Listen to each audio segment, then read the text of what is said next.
লাল বলের ক্রিকেটে প্রায় ৯ মাস জাতীয় দলের বাইরে সাবেক বিশ্বসেরা অলরাউন্ডার সাকিব আল হাসান। আর সাদা বলের ক্রিকেটে সময়টা ১ বছরেরও বেশি। মিস্টার ৭৫কে ছাড়া লম্বা সময় চলার পরও এখনও জাতীয় দলের স্কোয়াড ঘোষাতে হিমশিম খেতে হচ্ছে দলের কোচ থেকে শুরু করে নির্বাচকদের। শ্রীলঙ্কার বিপক্ষে সিরিজের শেষ টি-20তে মাঠে নামার আগে সেটা অকপটেই স্বীকার করলেন সিনিয়র সহকারী কোচ মোহাম্মদ সালাউদ্দিন। সাকিব যখন ছিল তখন হয়তো আমাদের সেই ডাকবারি করার মতো সুযোগ ছিল, একটা এক্সট্রা বোলার খেলাতে পারতাম, একটা এক্সট্রা ব্যাটসম্যান খেলাতে পারতাম। তো টিমের স্ট্রেংথের অনুযায়ী আমাদের আসলে সবসময় চলতে হয়। সো সেইভাবেই আসলে আমরা টিম সেট আপটা করি। আমরা জানি যে নাসিমকে খেলাইলে হয়তো আমাদের বেনিফিট হতে পারে, বাট তখন হয়তো আপনাকে তবে রিশাদকে বসাইতে হবে অথবা অন্য কাউকে বসাইতে হবে। তো সব দিকে ব্যালেন্স করে টিমের অপোনেন্টের উপর ডিপেন্ড করে আসলে আমাদের টিমটা সবসময় করতে হয়। অতীত পরিসংখ্যান কোনো ম্যাচের গতিপথ নির্ধারণ করে না, আর সিরিজের শেষ ম্যাচে মাঠে নামার আগে সেটা নিয়েও ভাবতে নারাজ এই কোচ।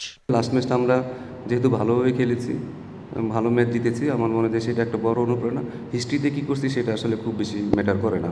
আমি এজ এ কোচ আমি কখনো চিন্তা করি না হিস্ট্রি কী করেছি, কারণ কালকে যদি খারাপ খেলি তাহলে আমাদের খারাপই হবে। সো চেষ্টা করব যেন আমরা আগামীকালের ম্যাচটা ভালো খেলতে পারি। ঘরোয়া ক্রিকেটের কাঠামোগত সমস্যা, বিপিএল এ ক্রিকেটারদের পেমেন্ট ইস্যু, আর ঢাকা লিগে গেল ঈদে ক্রিকেটারদের পারিশ্রমিকের বদলে সামান্য পাঞ্জাবি কেনার টাকা দিয়ে অনিশ্চিত ভবিষ্যতের দিকে ঠেলে দেওয়ার নিষ্ঠুর বাস্তবতাও ঝরল এই কোচের কণ্ঠে।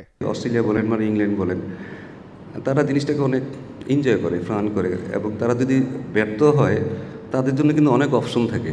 তারা অন্য একটা জব করতে পারবে, তারা যে কোনো জবই করতে পারবে। আর যদি জব নাও করে গভর্নমেন্ট কিন্তু তাকে ওই বেকার ভাতা দিবে।